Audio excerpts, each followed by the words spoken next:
Okay, good morning, Professor Tootle. Good morning. How are you? So, I'm doing really well. And it's weird that I'm doing well because it seems like there's still all sorts of national and international drama going on. And I don't even mean to say minimize it by saying drama. I mean, we got several wars going on. I mean, there's really serious stuff in the world. But for some reason, I'm more optimistic in the last week or two than I have been in the last month or two. Do you think I'm reading the tea leaves wrong, or everybody's predicting this is going to be the worst election ever, and civil war's coming, and all that? And I, I think it's that we're both getting a little vitamin D. We're both getting a little more sunshine. And it could be as simple you as live that. in Colorado. I live in California, so I know this time of year is Yeah. we're starting to get some good weather, and it's probably making us more optimistic about the world. That's funny that you say that because I was just outside walking around our yard and looking what needs to be planted. And oh, the sun's a little bit warmer here, and now the Right. shadows. Yeah, it Yeah. could be as simple as sunshine. Okay, well, I should know better. Bart, Jake, and how you guys doing? Do you think we're doing better or worse right now? Are you more optimistic or more pessimistic right now? It's close to the end of the school year, so I'm kind of getting burnt out and ready to go on summer vacation, as are all of my students. And we've got spring break at the end of March, and I know when they get back, start of April, they're going to want to do nothing until the end of May. So that Yeah. makes you both optimistic and depressed. Optimistic that you could go hiking in the summer, and depressed that your students aren't as motivated as you wish they'd be. I mean, my students are never motivated because my school does not have, there's no incentive for them to be motivated because the way the system's set up, it's virtually impossible for them to fail their classes so long as they show up to class every day. Yeah, that's so shocking to me. I got lots of F's in high school and college and law school. I got F's all through along. I'm sorry, professor, but if a class didn't interest me, I didn't go. I didn't study. I didn't like it, and they didn't mind giving me a D or an F. I got them. Yeah, I hate to, I don't know if I want to admit this on the record, but I didn't attend high school very much the last 2 years. Uh, Yeah, so huh? Well, you see, Jake, if people can become something. Yeah, he was one of your lousy students, and now look at him. You see, Jake, you should be motivated. Bart, what do you think? Are we optimistic or pessimistic? Right at the moment, I'm rather pessimistic Okay. Well, with what's going on. To be okay. Well, very honest, in the world. well, good. I'm glad. Maybe I'm misreading the tea leaves. So get ready to interject then. Okay. So, Professor, mhm. um, I don't even know if you saw the title of today's conversation. I put it on the Zoom group, but sometimes maybe you don't look and see what it is. So you have probably have zero idea what we're talking about. I do. Yeah, Okay, zero. that's fine. Think about all of our conversations in the last 2 or 3 years, Mhm. and think about where we are as a nation, and think about all the books you've read in your lifetime, and all of your guest professors and lecturers, and your wealth of knowledge inside your head, your best guess of current understanding. You're not like a news reporter. So, I mean, they'd probably have a better, if their full time job is to understand what's going on right now and all the variety of news. You're not that.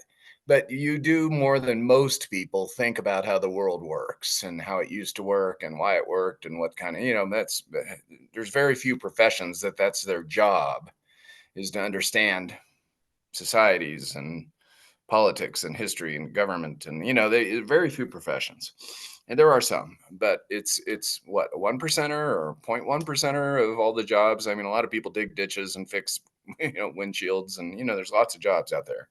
What do you think? Are you a 1 percenter or a 0.1 percenter? I have no idea. But when you Yeah. said fix windshields, it just reminded me that that's a very particular Colorado thing. Like that, Oh, that's an example that people that someone from Colorado would use that other states wouldn't use because yeah, of it's a fact. My peculiar. windshield has, I probably have 500 little tiny holes in my windshield. So I was cleaning my windshield inside and out the other day, and it's just the whole thing is pockmarked with little holes. Good example of federalism that only Colorado does that. Hmm.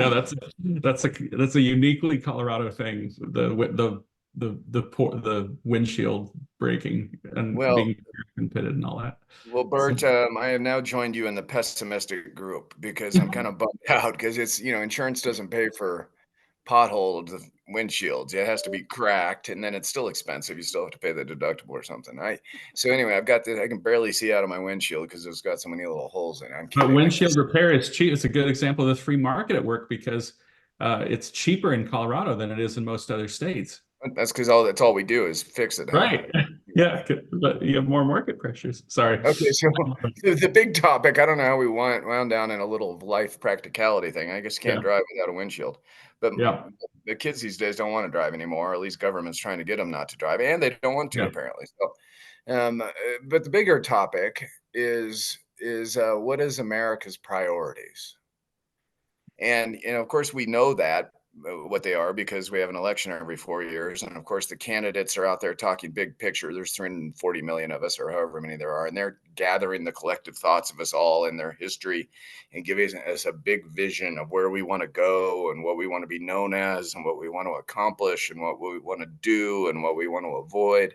That's what the political candidates are talking about, right? What America stands for, and what we should be accomplishing in the next 4 years or 40 years, right? That's what the campaign's all about. That's what citizens are reading in their Facebook pages and their blogs, right? Hardly. But, right. I think there are three things that come to mind.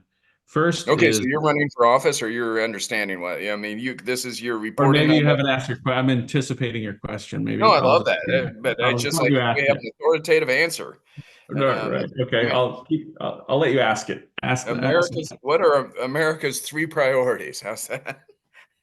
Well, I'm going to counter with 3 examples that have been sort of haunting me lately.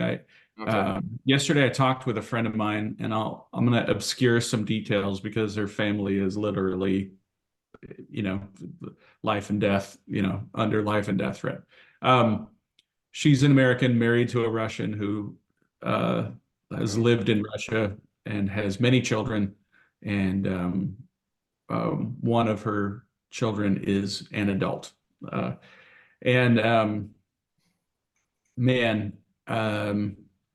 Talking to her about what it's like to live in Russia reminded me of a few things. First, I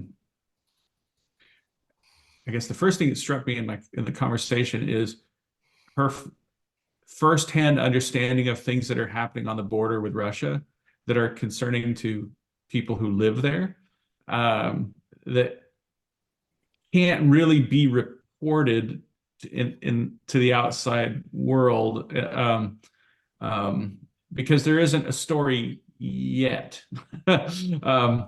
But just the way that the family and their friends described, like they're far more concerned about World War III starting than I ever would have suspected. Because if you were going to start World War III, you would be doing the things that Putin is doing quietly. So I guess I'm more concerned about that today than I was 3 days ago. Okay, so I didn't ask you what our 3 Americans' concerns are, but you're going down that path. So keep going. I'm telling you what we should be concerned about. And here's the question that is unanswerable, and I don't have an answer for you. They're just what does Putin want to do before he dies? And how is he organizing the rest of his life? We should be paying close attention to it. And the way to pay, but that leads to the sort of the second thing, which is that we're paying a tremendous cost in this country for a lack of basic history education over the past 40, almost 50 years now. And it's been a theme in this, you asked about a theme from this podcast over the past few years, that's one that I'll still stand by. There is simply no replacement for just knowing where Finland is.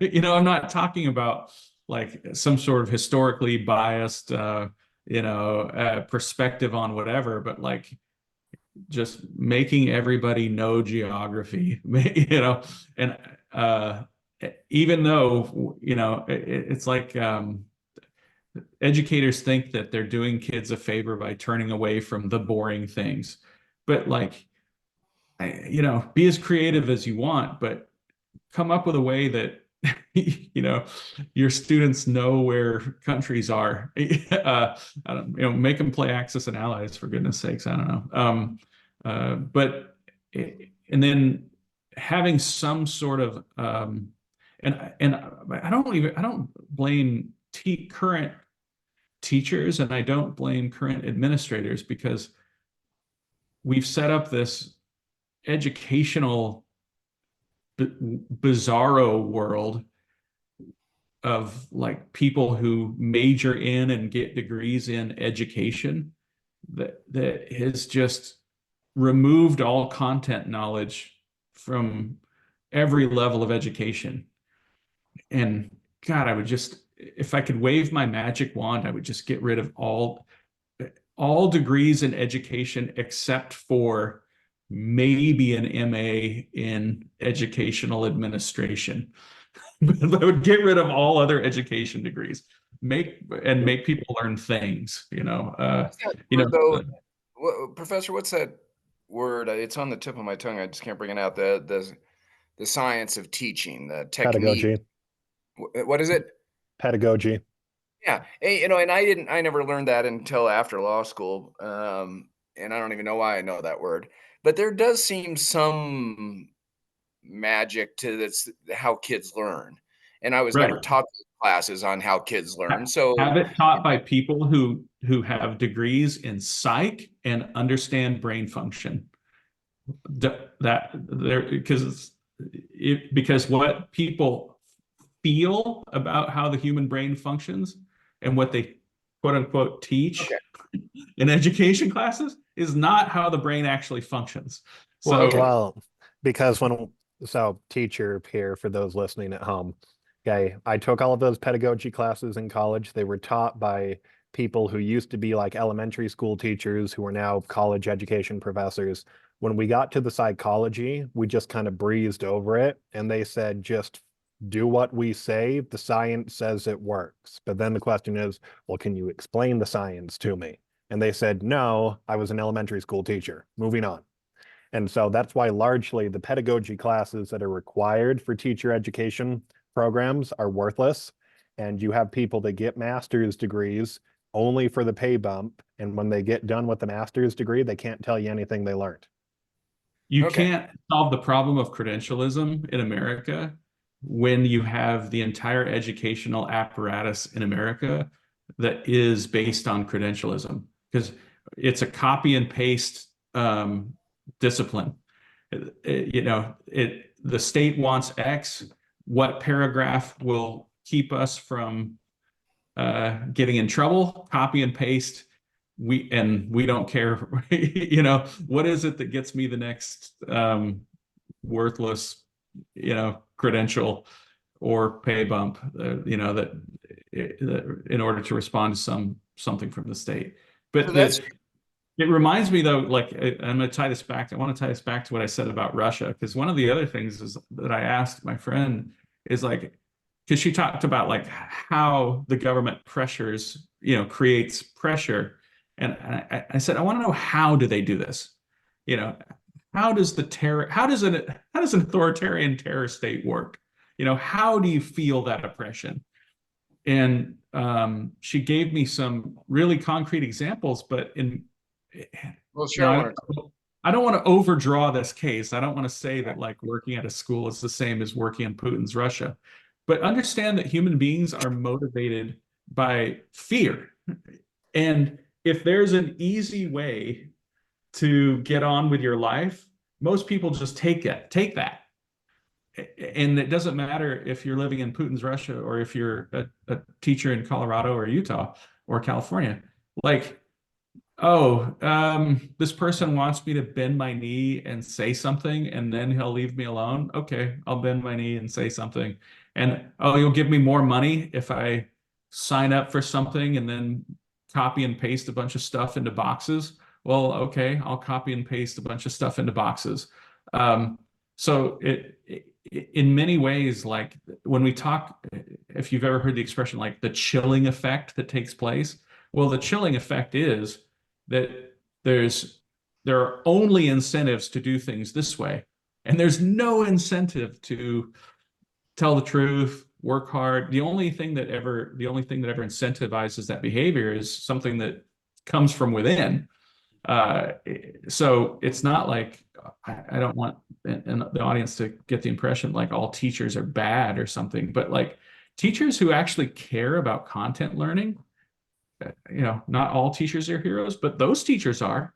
I hate when people say like, oh, all teachers are heroes. No, they aren't. Like a lot of them are not heroes. But the ones who say, okay, even though all the incentives in my discipline are saying to do this, but I'm still going to be a good teacher despite what the government wants me to do. Like, I don't know. I find that to be pretty heroic. So how, Hey, Bart. yeah. Yeah. Um, will you jump in on this education thing? You're a pretty educated guy.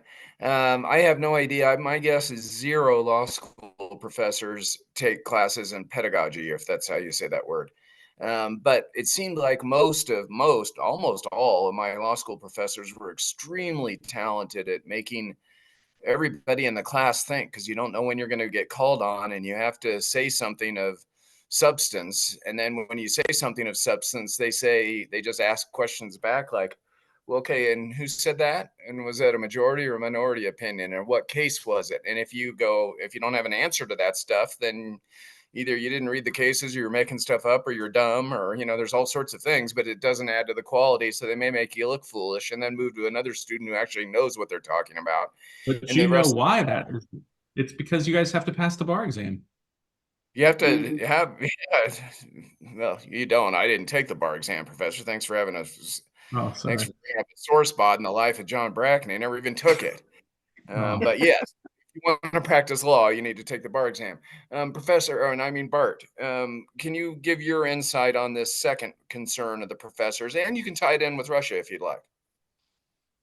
Sure. I do think education, and I'm not I'm probably educated years beyond my level of intelligence that would warrant such education. But aside from that matter, I think Stephen is absolutely right that the way education is being run today in this country, the incentives are for conformity.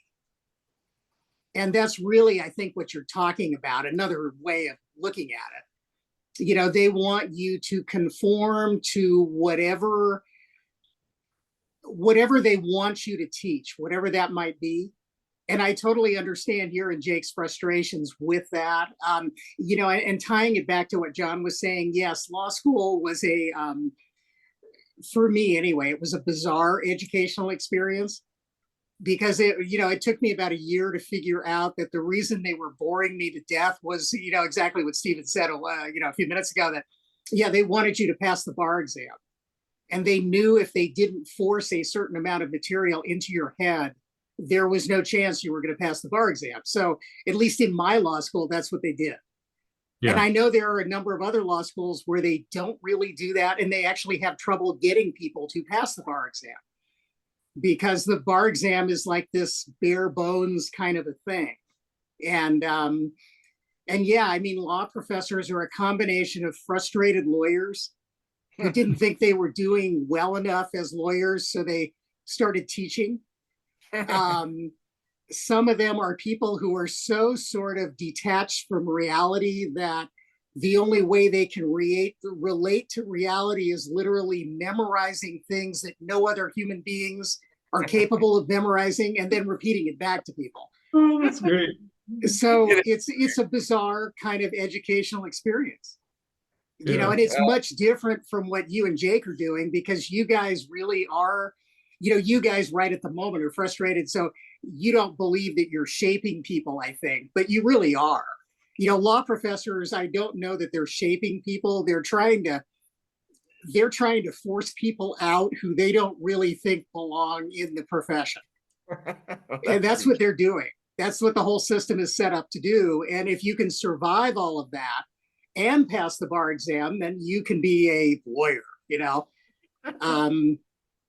Okay, this is a funny conversation. Yeah, but I like. jump in. So you actually just reminded me of something that one of my colleagues brought up yesterday, because she was saying that she was, frustrated, or at work, and I was thinking, why am I not? Why don't I? Because a lot of teachers get what's called burnout.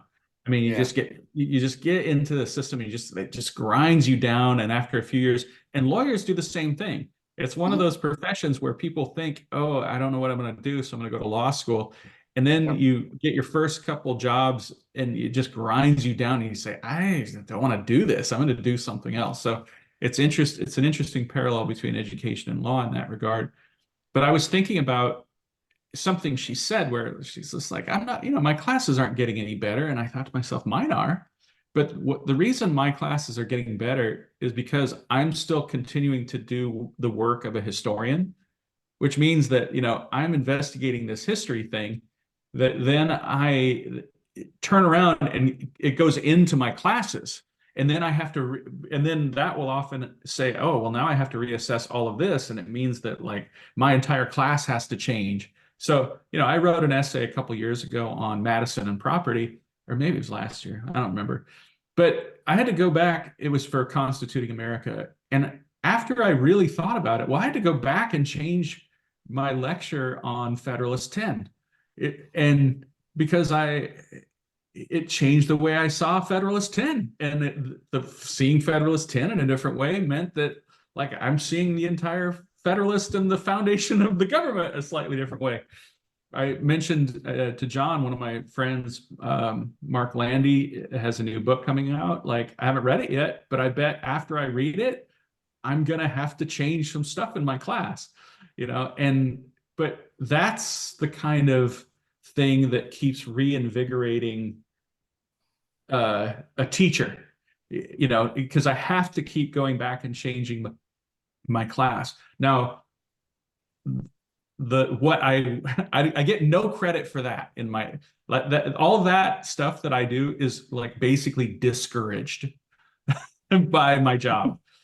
And instead, if I do have to do continuing ed, which is usually I sit in a room with a bunch of people who stare at their phones for an hour, and somebody says a bunch of insane things about DEI for an hour, and then you get to go home. Like, but it's like what is encouraged is performative, and what is discouraged are the things that actually lead to me being better at my job.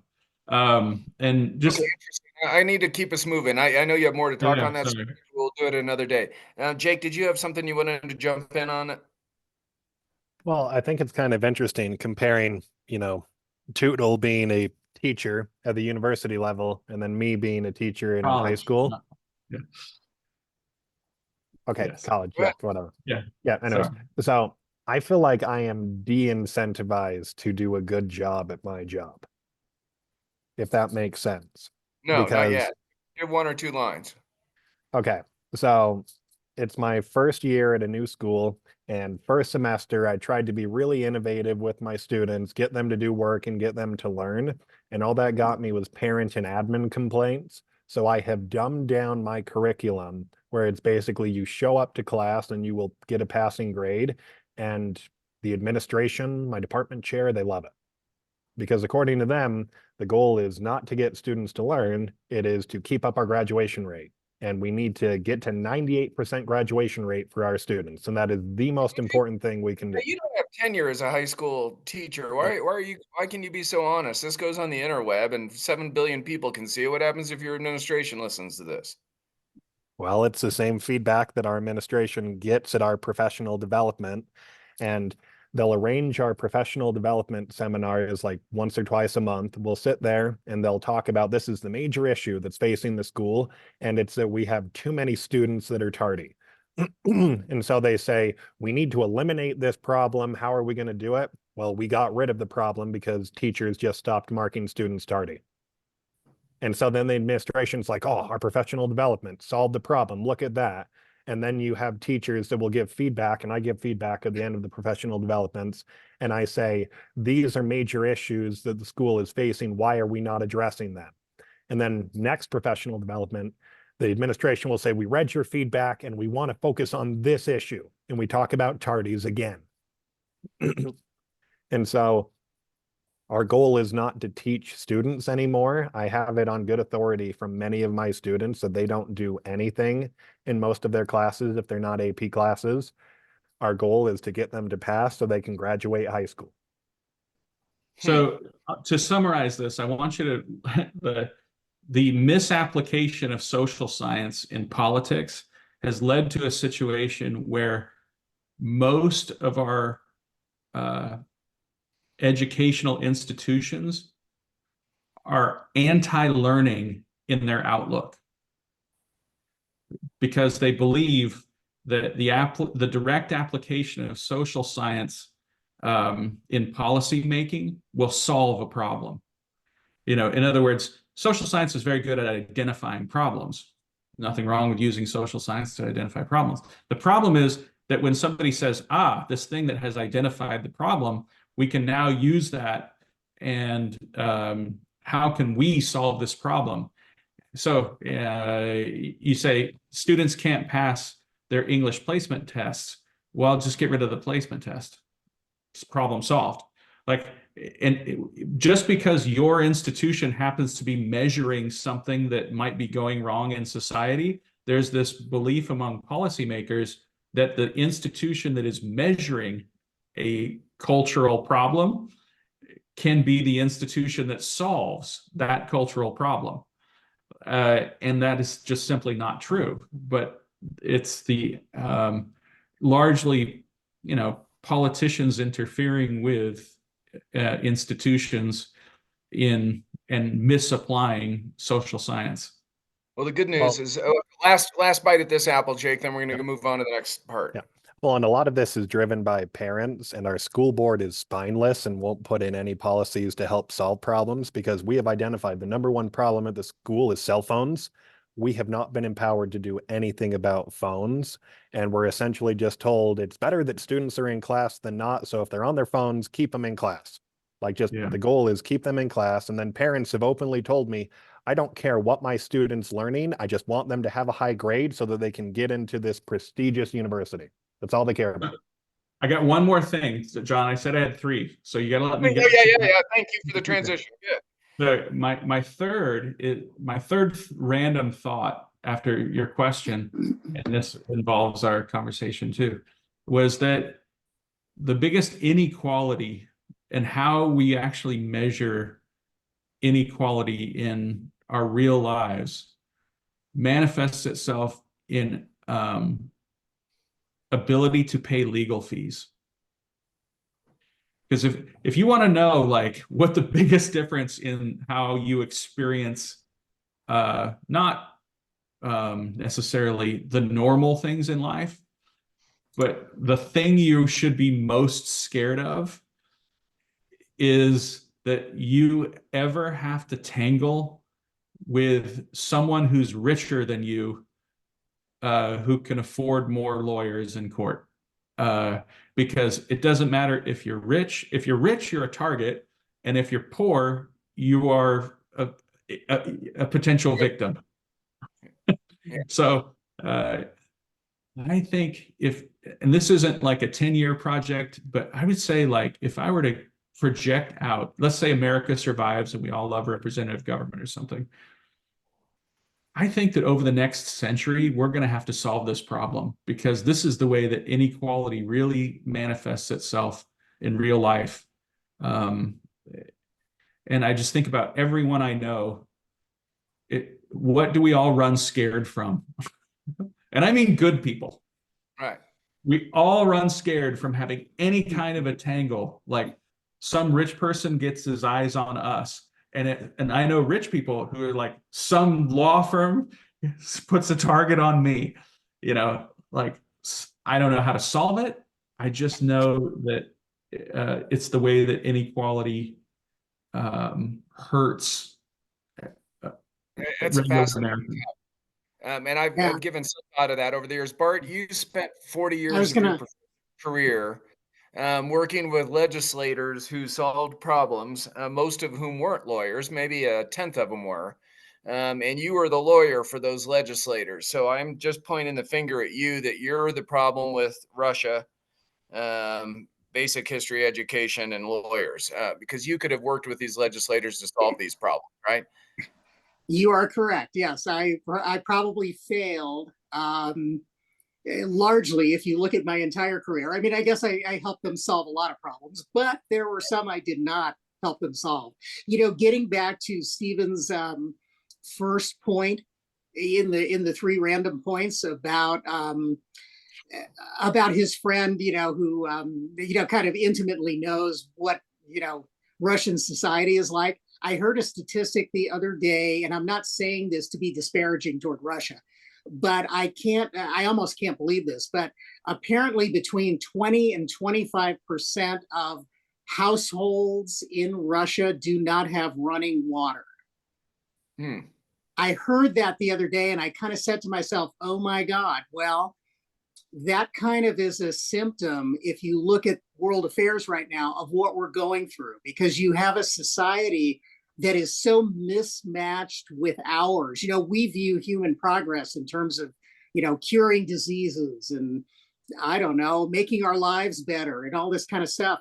We're dealing with a world power, and I think it's debatable as to whether the modern Russia actually is a world power. I think it is projecting itself as being a world power, and it's causing a lot of problems. But it is staggering to me that our view of human progress is, well, I don't really know anyone who lives in a house without running water. But yet my biggest nemesis in the world out there, for my country, doesn't seem to care that a huge percentage of their society is living the way people lived in this country in like the 1880s. Yeah. So And that's I just guess bizarre. Oh, so I have two good examples, again, from last week. So I was talking about my friend from Russia, and she was saying, well, one of the interesting things is like when my husband wanted to build a barn, he just built it where he wanted to build it on a place that was technically not his land. And like, well, who cares? It's too much trouble. And as long as I don't say anything bad about Putin, nobody's going to care where I build my barn. And when I talk to my students who live in or whose families are from cartel controlled parts of Mexico, that's how it works. And then when they come to America, what they feel as oppression is the fact that they can't do what they want as long as they don't say anything bad about the bad guy. The fact that they can't just like do whatever they want to do. And so they feel American rule of law and regulation, and they're like, I don't know if I want to move there because I can't just like build a barn on my neighbor's property. So when you're talking about how you orient your values, in America, we've got fences and lines, and we know where property lines are, and you can't do this. This is my property, and that simply doesn't exist in other places. And what we experience as freedom, someone from a place that has different values, that's something they weigh. When I taught ESL civics 20 years ago, I'll never forget, I had these two brothers, and they hated coming to America because in America they had to go to school. And I said, well, what do you do back in Mexico? They're like, fish. And where they lived is a kind of a touristy area, and it's the kind of thing where like Americans, you would work your whole life, sacrifice, educate yourself, and then, to become a dentist in Cleveland. And then eventually you get to sell everything and move to this village so that you can live this life that they're living for free, so that you can fish every day, and they're like, why do I have to go to school? Why do I understand that there are a lot of different ways of orienting values around the world. Okay, so that's even a better transition than I was going to attempt. So our values, what America means and what we want as collectively. You've given three examples of concerns, one about another country and what that may cause and how we're going to have to react to it. You've also given a concern about, hey, if we're not thinking how the world used to work and how it works now, we're going to be in big trouble because we're going to solve problems that are the wrong problems to be solving. So that's a major concern. And then also that even if we're all normal, just people, there's some power hungry people out there that either are lawyers or hire lawyers to get what they want to collect more power for themselves. And that causes all sorts of stress in society that's not healthy for freedom loving people. Cool. So three major concerns. Your transition of how we're trying to, what we should be though. Can you give us a three, if you wish, or five major one you come along concurrently, I'll just remind you of it, but you can correct it in better words, is that the more countries that are peaceful, prosperous, and free, the better it is for America. So is that a national concern? Is that what we want to be doing for the next 5 or 10 or 50 years, is keep projecting that out to the world? Or no, we don't care anymore. Russia's a pretty good place, actually. Their groceries are less than they are in the United States. And actually, no, let's not worry about that. Let's just mind our own business. We got a border to protect. That's a different national value. Can you give us, off the top of your head, three things that we should be thinking about, especially this election cycle? What does America mean? What do we stand for? What do we want as collectively? Well, I think I want to coin a phrase. Jake, Google this because I want to see if I invented this or if I just stole it from somewhere. Number one, I'd like to solve what I'm about to name the drowning horse problem, which is in both foreign and domestic policy.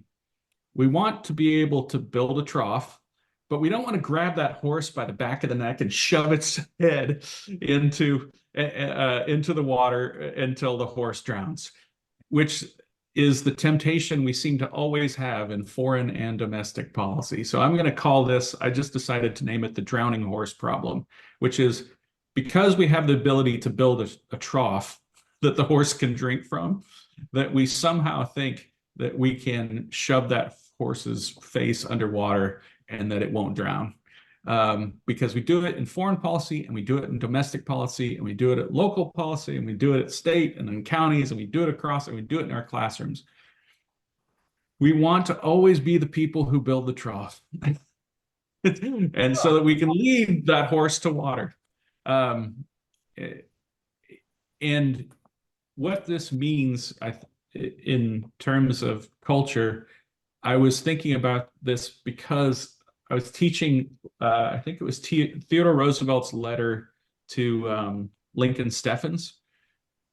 See if that's the one that says, I don't care about the church member or the reformer who theorizes about the 200th step instead of worrying about the next step.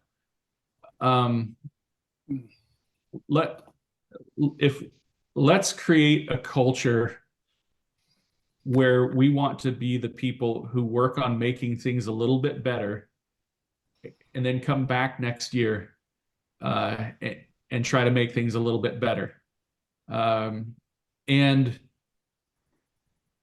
you know, every committee meeting, every board meeting that we're in, every interaction we have with people, let's ask the question, is this the group of people who would like to pretend to solve this problem? Or is this the group of people who would like to work towards making this problem a little bit better in real life? Because pretending that we can solve problems that are in the human heart, like it's impossible.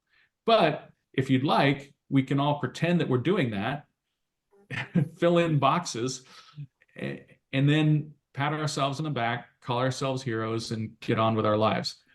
Or are we actually interested in making things a little bit better? Because that's going to involve some hard work, and we're not going to get to do all of it at once.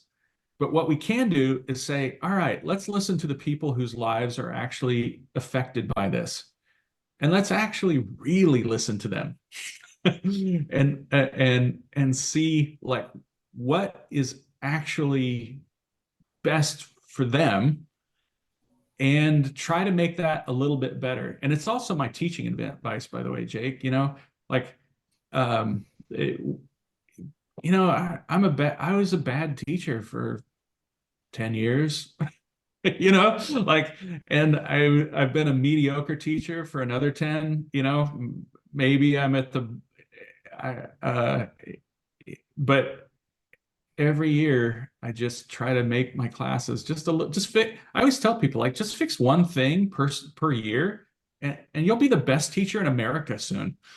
You know, if you actually focus on, you know, what is it that makes you know, that actually leads to my students learning, you know, and just fix one thing per year, you know, that this idea that we can theorize about the 200th step. And what I love about that letter to Lincoln Steffens, is it the right one, Jake? Is it the one where he says, I do not care if it, because he actually says like these theoretic politicians, or I'm mixing my Madison with my Roosevelt now.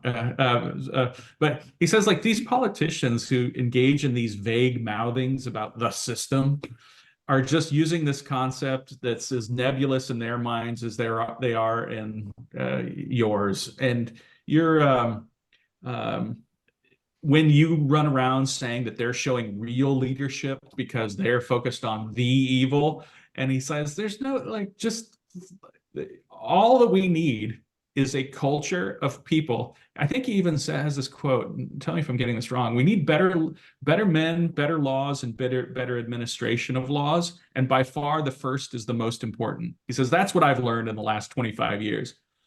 And I was explaining this to one of my colleagues, like there's a Robin Williams joke in the movie Club Paradise where he says that the constitutions are written in pencil. You know, what matters is not if you have a good constitution. What matters is, do you follow it? You know, we can have the world's greatest constitution, but if nobody follows it, it doesn't matter. And so what Theodore Roosevelt is saying is like, over 25 years, what I've really learned is that the people who do the hard work, who focus on doing, he says, your duties by the old standards, you know, like that, those are the people who actually ended slavery. You know, those are the people who it wasn't the people who said, oh, I'll never compromise and I'll never, and you're not focused on the evil. And like, no, let's work on what's something we can do to end slavery today. You know, how can we, and that's what ultimately ends slavery. Yeah, go ahead. Go ahead, Jake, to get the code. No, yeah. So I've got it pulled up, and I really like the quote, because it says, like, the people that have done good in the last 25 years have tried to realize, you know, the problem in plain, practical fashion, and who have tried to do each his duty as the day came, and to fight each evil as they found it arise, without bothering their heads as to the ultimate evil. And so then he goes on to say, like, Lincoln, you know, was worried about the next step, whereas you've got Lloyd Garrison saying, no, we have to defeat the ultimate evil. And Lincoln said, no, back up 199 steps and then we'll get to it. No, this letter is fantastic. Yeah, excellent. So Professor, I gave you what is America's 3 priorities, and you gave back an eloquent, long treatise on the individuals doing good work day by day that's right in front of them. Is that a fair representation of your answer? Yes. America has you want me to I'll prioritize them in 3, like I'll do it in 3. We need to create a culture of listening, hard work, and evidence first, and caring about what is real, not what is performative. I'd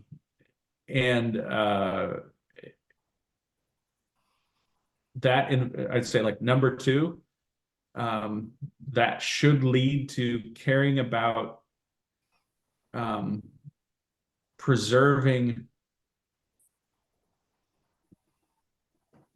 elite institutions, and just as simple as saying, like, what is the purpose of higher education? I heard some professor say it. The purpose of higher education is to communicate what civilization has learned, and What we then know.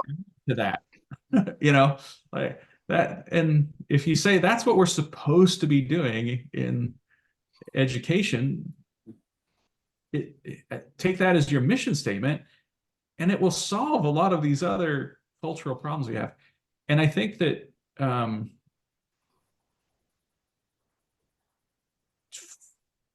focus, I don't know, I don't even know how to do this, because I've got 2 kids, and what's real life like? Hey buddy, what's up? How was soccer practice? Like that's, or in my case, how was swim? How was basketball? Like, how did that go? That's what your real life is. I mean, I don't sit around and talk about Play-Doh with my kids or anything. Right. But I just think that if we get people to focus on the eternal, our culture will be better. The true, the beautiful, the truth, beauty, and love. These eternal things that are the highest and best aspirations that a human being can have. That it will improve our culture. I've been really influenced over many years ago. There was an educator named Peter Schramm, and one of the talks that he would give was, he would always, I never even looked this up, so I hope this is true, because I'm repeating something. Jake, confirm this for me, because I should. But he said, he would always say that school comes from schole, which means leisure. Think about how, when we are engaged in learning, we are engaged in the highest thing that a human being can do. It's really incredible when you think about it. The highest level of leisure is the ability to learn things. Yeah. And it's such a privilege. Anyway, if I don't know if that's a good enough answer for you, but that's where my head goes. Was Jake, was he right, or have you not found it yet? I haven't found it, but from what I know about Peter Schramm, because he died before I started at Ashland, and he is regarded as a god at Ashland University. And Tootle, I'm right. Okay, Yeah, but he I is. mean, I have read a lot of what he's written, and that sounds right. Yeah. Yeah, and do look it up if you can find it at some point. That'd be great. So, Professor, I'm both pleased and astonished. I think those are both complimentary. Um, I was thinking, when I was originally posturing how I wanted to ask you a series of questions today, I was thinking that somehow inflation would come in, or immigration, or deficit spending, or, I mean, these things, and all these social issues. I mean, like the IVF thing based off the Supreme Court and the Dobbs decision. I mean, there's But John, lots let of me interrupt you for a second. Like, what were the first 3 things you said? You said inflation, uh, immigration, deficit. inflation, and deficit spending. So what I want you to understand is that if you orient your values the right way, then here's how you might approach each of these policies issues. You'd say, what we really need to do is we need to remove many of the financial distortions in our economy that our politicians have introduced. And something that I really thought was, I've thought about over the years, is when Barack Obama was debating John McCain, and McCain said we need to do across the board this and across the board that, and Obama said, no, we need a scalpel, not a hatchet. And now I've become convinced that we need a hatchet.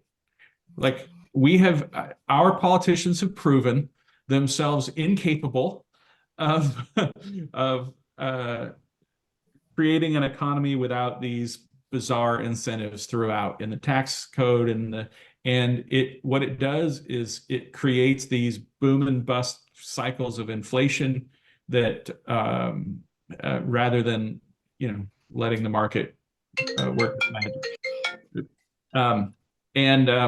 The next one, immigration. If you really thought about, like, again, an evidence first, solving the problem, listening to the people who are there. I listened to a local podcast where they were talking about immigration, and they were saying, "Oh, Border Patrol this, Sheriff Department that," and I was reminded of, like, just, you don't blame a sheriff who lives 300 miles from the border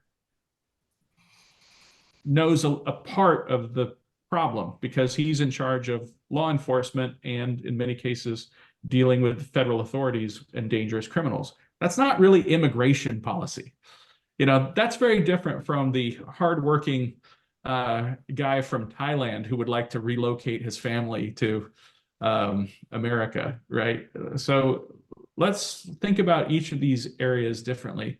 If you reorient your values you into something where you were actually interested in actually working towards making this stuff better, you would take each of these issues separately and then consider them as a whole. And then the final one you mentioned was deficit spending. Deficit spending. Like, if you reoriented your values towards, as I said, removing distortions in our economy, you would say, well, right now we have constructed a system that heavily incentivizes taking money away from future generations and giving it to ourselves. And maybe that's a bad long-term plan, and we should, if not fix this problem, make it a little bit better. It might seem like I wasn't giving answers to those questions, but I think that principles come before issues. Get your principles right, and then have a debate, with other smart people who will always bring up stuff that you've never thought of.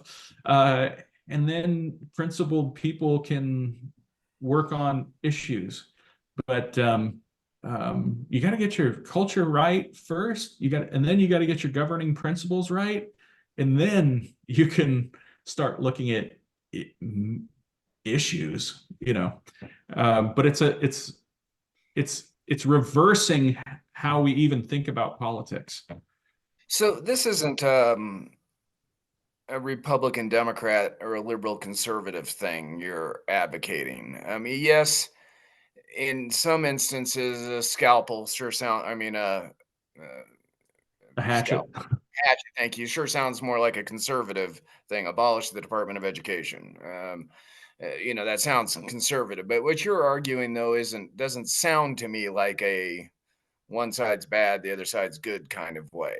It seems like it's more of a human being cultural issue that we all should do a better job thinking principles and then what we can do in this instance, rather than just throwing a blanket over the other side and pummeling them. Well, since we've had the Dobbs decision, it's really, and you mentioned IVF and stuff. That's a good example of the courts short-circuiting the culture actually working out the difficult issues. And since the Dobbs decision, now we're going to have to actually start working out the difficult issues. Because before, we could just give ourselves a label, proclaim ourselves to be heroes. Because of Roe. And we never had to think about the difficult issues of, like, what do we actually mean here? Like, do we actually want to get rid of IVF? Like, is that really the goal? Is that the pro-life? Because before, all we had to do was say, I'm pro-life. And then it's like, well, I don't need to go any further. And now it's putting the onus, and we almost don't even know how to talk about this stuff, because when you hear it even reported in the press, this is what the state Supreme Court did, rather than the state Supreme Court said, we're going to enact what the legislature did. Right. And it's up to the legislature to fix this problem. And when they do, we'll enforce that.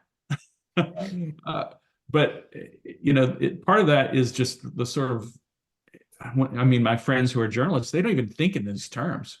I think that's right. And in today's technology and communication era, I probably saw 15 memes of, chicken eggs being, hey, I have a bunch of new, like making fun of the Alabama Supreme Court by saying this is now a human.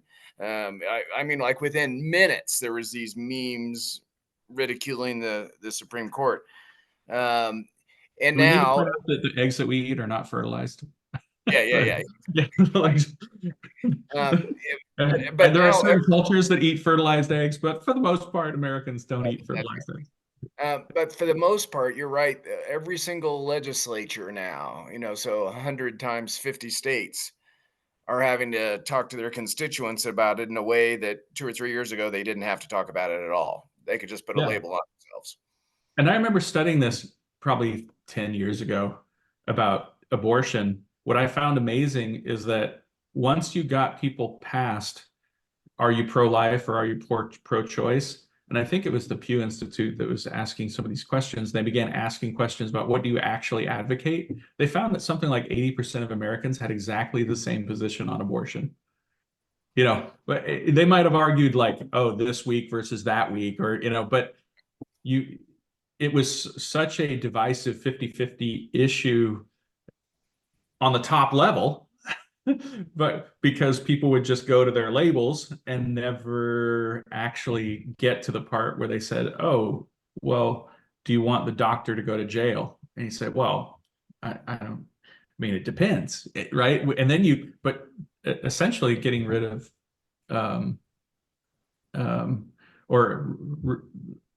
returning these questions back to the state means that, like, you've got to start saying stuff like, well, do you want the woman to go to jail? And he said, well, no, of course not. Oh, okay. Well, what behaviors should be illegal and what should the penalties actually be?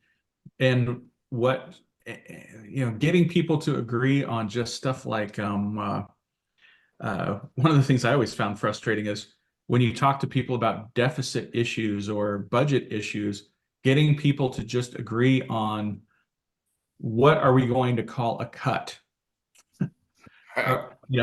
When this gets reported out, are we going to say that old people are eating dog food because we cut the rate of growth from 4.5% down to 4.2%, which is still an increase? It's just not the same amount of an increase that we had before, because to most Americans, if you say a cut, they think that you mean less money. Just getting people to get to that point is what I mean when I say, like, is this the room where we're actually working on this issue, or is this the room where we're pretending? Because if this is the room where we're just pretending to do things, like, I'm out. I'm going to sign in and get on my phone and then submit something written by ChatGPT at the end of the hour.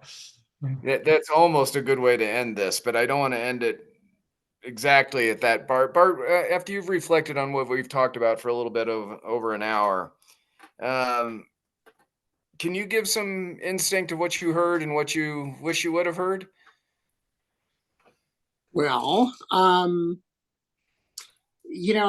think this has been a really good conversation in terms of the kinds of things that we're talking about here. And I like the fact that we stayed, for the most part, kind of at, I don't want to say, let's just say we stayed at 30,000 feet.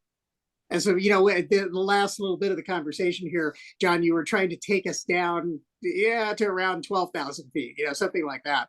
The reality, though, is I think the main, objective of the conversation today is more just a broad look at what's going on.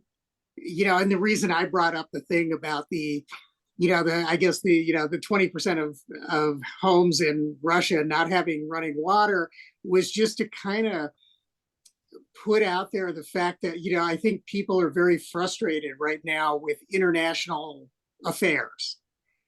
And the reason I think we're so frustrated is that we're not even, it's one thing where if you're in partial alignment with another country, you can make some progress. When you're not even, you're too far apart to even be ships passing in the ocean, it's really difficult to do stuff. Like with the Middle East right now, I mean, our major allies in the Middle East are reprehensible, authoritarian, repressive regimes. Those are our allies in the Middle East. We're not even talking about our opponents who are outright bloodthirsty terrorists for the most part. Yeah. And, being assisted by, I don't know, the rogue Iranian regime and the crazy Russians. Okay. And I shouldn't have said crazy, Yeah. but you know what I mean? It's like, how do you even begin to get your arms around something like that? If you're Right. a normal person like me sitting here in, Centennial, Colorado. And when you're, to get back to my drowning horse, our allies are people who are like, oh, I guess we'll drink some water. And then you got these terrorists who are like, our horses don't drink. Right. We're not even, we just let our horses die of thirst, so understanding that like we can't take our allies and say, oh, you're at least willing to water your horses. I guess that means you're Thomas Jefferson.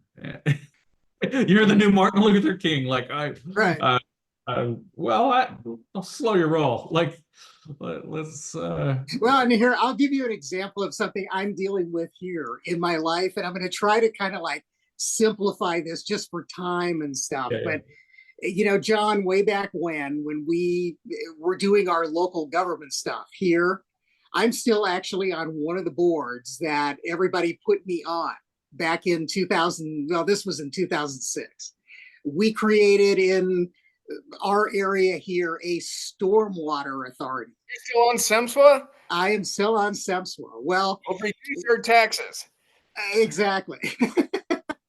But interestingly enough, SEMSWA has actually been very successful. If you look at the Denver metropolitan area, we don't really have flooding in the South Metro area, mainly because SEMSWA has done, I don't know, $80 to $90 million worth of stormwater projects over the last 15 years. Okay. Well, recently, one of the parties, SEMSWA is a governmental entity that it's like it was formed by a whole bunch of other governments, right? So there's an agreement. Well, one of the parties that was part of the original agreement has suddenly decided they either want to, I don't really know what they want to do because they won't really tell us. And I'm going to say this publicly because I don't really care if the world knows. The Inverness Water and Sanitation District. Yeah. They're a wonderful group. They provide water and sanitation to a big, mainly commercial area, though a lot more residential now than they've ever had.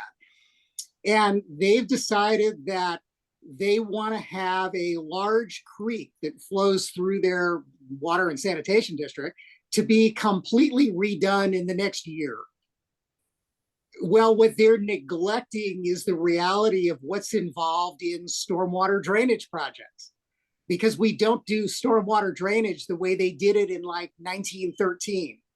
Right. Basically, if you had a stream flowing through an area and you didn't like it, you could go down there and move it if you wanted to. You could make it flow backwards like you guys did in California. You can do all sorts of weird stuff. Well, we don't do that anymore because we know that's really bad for the environment. It just doesn't work.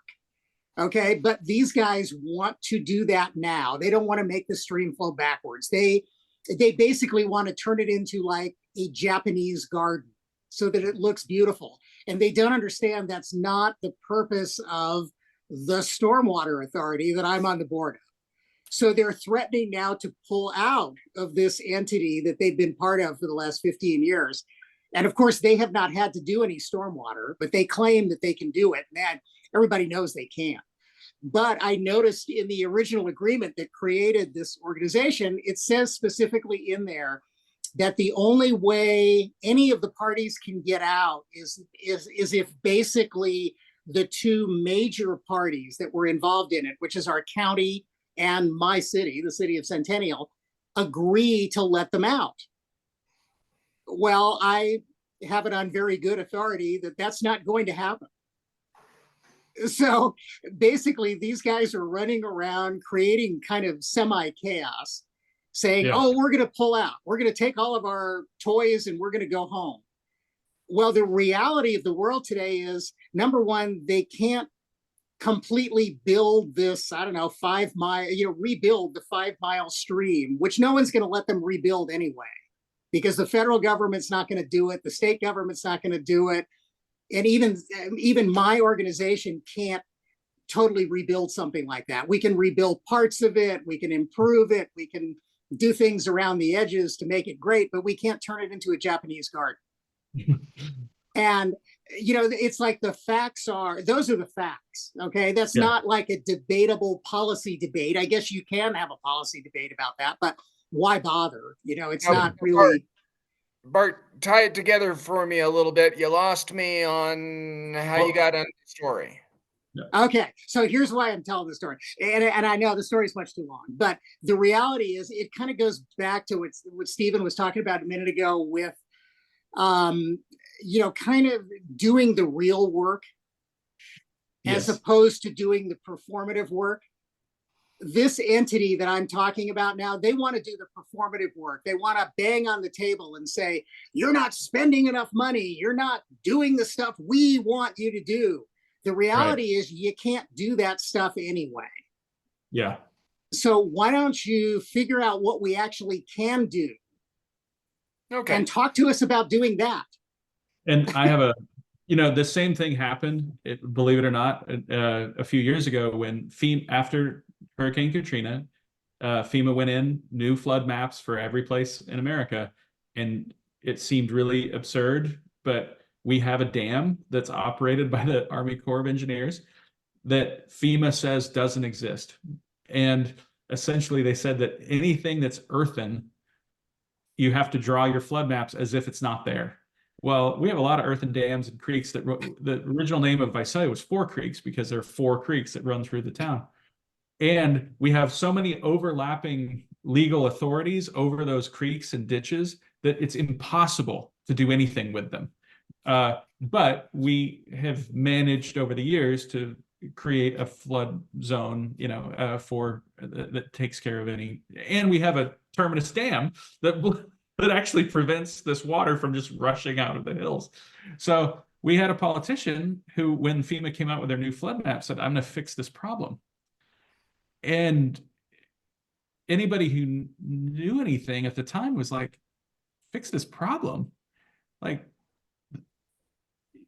how is a city councilman going to get FEMA to redraw its flood maps or reconsider this policy that has come about since Hurricane Katrina? But he was running around and that's how he got elected. Mm-hmm. And after it was over, he just went on to the next issue because people forgot, oh, wait a minute, he actually never did anything. He got elected promising that he was going to do something about these flood maps. And then 6 months later, he was on to the next populist issue. And he's been our worst city councilman ever since. And then back to your earlier point about Russia, there are authoritarian regimes that can just make a decision and wipe through everything. One of the scariest environmentalist arguments is that people believe and I've seen intellectuals make this argument, we need to have a dictatorship because only dictatorships can solve climate change. And you're like, what? Get rid of republics around the world. Now, I always found it interesting they were willing to abolish all human rights, but they're unwilling to consider nuclear power. But like, really? You hate nuclear power more than you like democracy? Wow, that's a but at any rate, Kind of that is, breathtaking. yeah, it is a breathtaking formulation. So, Professor, here's the assignment. Should you be semi-inclined to take it, we're going to take off, I don't know, 6 weeks or so, and not have conversations on a Friday. And we're going to reconvene on April 19th. And I'd like you to take your 3 principles and your 3 concerns, and you can extend and revise your remarks. It doesn't have to be the authoritative Professor Tootle spoketh on February 23rd. But I want to take those issues and put it into contemporary politics of what happens in the next 6 weeks. Something's going to happen. Trump will be sued again, or there'll be a new indictment, or Haley will be in or out, and Israel will do something. Russia will invade Finland. Yeah. Yeah, there's going to be something big, maybe a variety of big things in the next 6 weeks. And the purpose of this little treatise, which has been very helpful, a treatise conversation today, is to try to get citizens to think about things in a different way.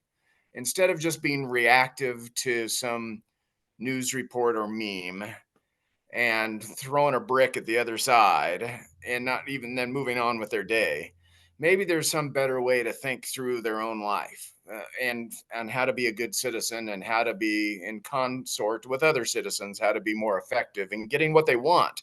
And it could be beating up the other side, but how can they do that more effectively than just having the draw we're in right now? Because there are important issues, and you've outlined some today. So this was really helpful for me. So thank you for your time. Bart, thank you for your contributions. Any last words from either of you? I think we should have somebody on here who really disagrees with us. Love that. You know what I mean? Okay. Find somebody who just really disagrees with the 3 of us, and we should just listen to them for a show. I know a bunch of people disagree with me. So find one of these people. Yeah, let me ponder that. You also have a couple guest professors or lecturers or authors that you'd like to have come on. So we'll do that in May and June throughout the election cycle. So let's regroup again on April 19th. And for now, thank you for your time. That was really intriguing. You gave me a totally different conversation than what I would have thought. So thank you for that. Well, I've often been told I'm a frustrating person to talk to. We'll end with that. Professor, you're a good man. Thank you. Bart, appreciate your contributions today. Have a good day, Joe. Thanks, you guys.